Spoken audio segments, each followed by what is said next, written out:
होली, दिवाली, शिवरात्रि, पानी सिर्फ होली पे खराब होता है, पोल्यूशन सिर्फ दिवाली पे होता है और दूध सिर्फ महाशिवरात्रि पे खराब होता है।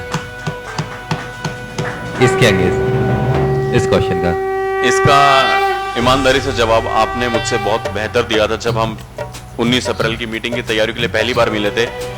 तभी भी ये चर्चा हुई थी जीतू भाई, जब हम पहली बार तकरीबन 1.5-2 महीने पहले मिले थे और विवेक भाई से मुलाकात जिंदगी में पहली बार थी। उन्होंने उस दिन ये चीज बोली थी कि शुभम भाई,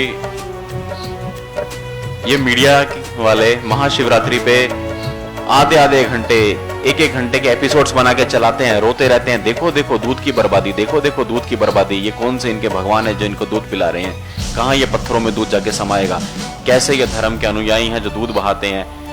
तब एक बहुत खूबसूरत बात जिसने मेरे दिल को छू लिया था, मैं आप सबके उपस्थिति में बोलना चाहता हूँ। विवेक भाई ने यह कहा था कि शुभम भाई, एक शिवरात्रि के दिन भगवान शिव जी के ऊपर बहाया हुआ दूध इनको दिखता है, पर एक जो गौ माता कटती है उसके लिए कभी नहीं बोलते जो पूरी जिंदगी में कितना दूध देती। एक दिन का दूध और एक गाय का पूरी जिंदगी का दूध, तो वो चीज मेरे दिमाग में और दिल में घर कर गई है। उसके अलावा जैसे पटाखों की बात जो आज के सेमिनार में अभी कुछ दिन पहले जतीन भाई ने बोली, 220 मुल्कों में, दुनिया के इस मुमालिक में 220 मुल्कों में हमारे यहाँ पे दिवाली का त्योहार बनता है। दिवाली एक दिन की होती है, उसके लिए सारे चैनल्स रोना शुरू कर देंगे, नॉइस पोल्यूशन, एयर पोल्यूशन, क्या है ये, कैसा कल्चर है, ऐसा कैसा जश्न है, किस बात के पटाखे। मजे की बात क्या है, इसके भी प्रमाण के साथ में वीडियोस हमारे पास में है यूट्यूब के, सबको हम सर्कुलेट कर देंगे, पूरे वीडियोस फैला देंगे।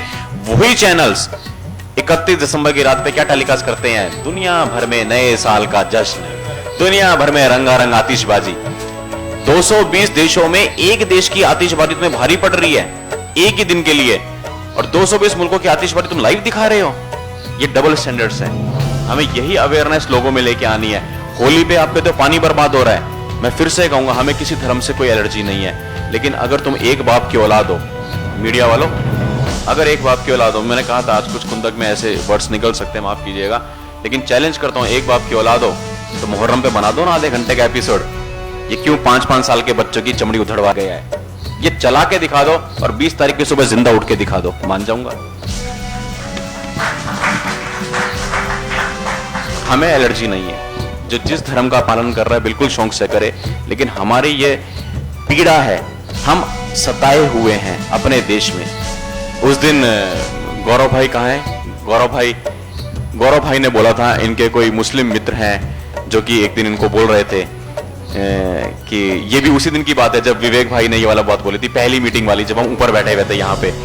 गौरव भाई ने कहा कि शुभम भाई, मुझे तो कई बार शर्म आती है, हमारे मुस्लिम दोस्त ये बोल देते हैं कि गौरव भाई, ये मीडिया तुम हिंदुओं के पीछे क्यों पड़ी है।